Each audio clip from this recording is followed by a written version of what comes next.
Okay, so part 2 of us taking off this drivetrain, we're going to be taking off the chain here. Take off the chain before you remove your derailleur or remove your chain ring. Some people even say do it while the wheel's still in here, so it's easier to get the wheel in and out. I'd recommend doing that if you're able to. I'm just doing this the backwards way. So obviously you're going to need a chain tool. You can get them online for not very much. I think this thing was like $15. They're not bad at all. I'd recommend getting a Park tool. They're like 30 bucks, so pretty pricey. If you can't afford one, go with X Tools. If they're even a little too expensive, I wouldn't say go with a cheap Chinese knockoff brand, but if that's all you can afford to replace your whole drivetrain, then go for it. Just going to slide that right in. You're going to want to find which link you want to take off. On this build, it really doesn't matter. Every single chain tool is different, so I can't really teach you how to use a certain chain tool. Make sure the pin on the chain tool lines up perfectly with the hole for the pin on the chain. And then this chain tool requires me to actually tighten it. So, and then we're just going to back it. If you want to keep the chain, make sure you do this process extremely slowly. There's 2 different real methods to doing this.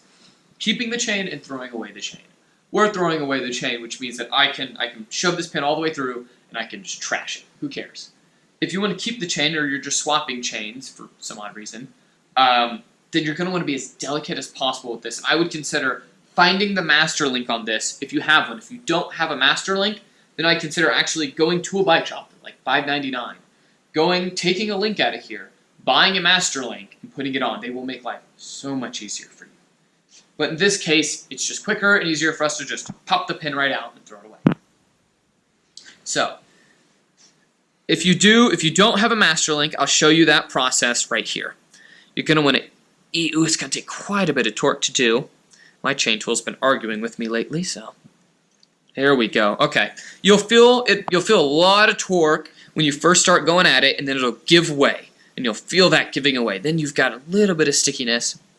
And typically, I'd say, depending on the length of your pin, this one isn't very long, get it about halfway in there. Right about there. Then pulling it out. This is an attempt to save the pin.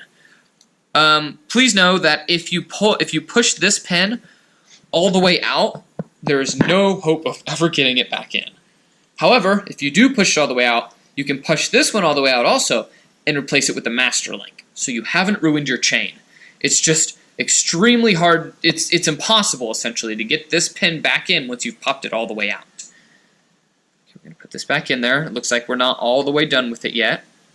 Hold these sides down, tighten mine in there.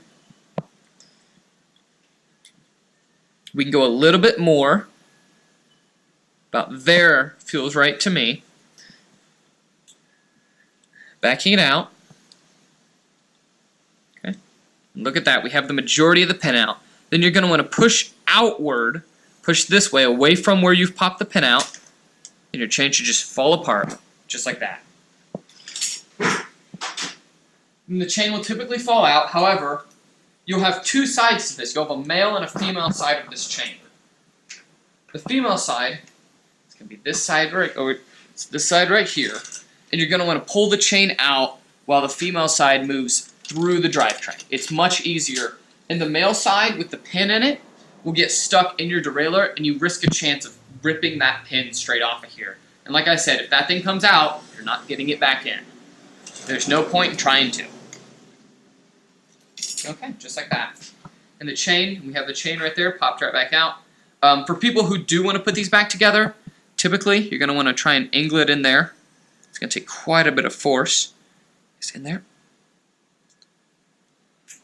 And then you should hear that pop, and look at that. Then just push that pin back in there, wiggle it back and forth, move it up and down, make sure it's not seized up, and you have a brand new chain.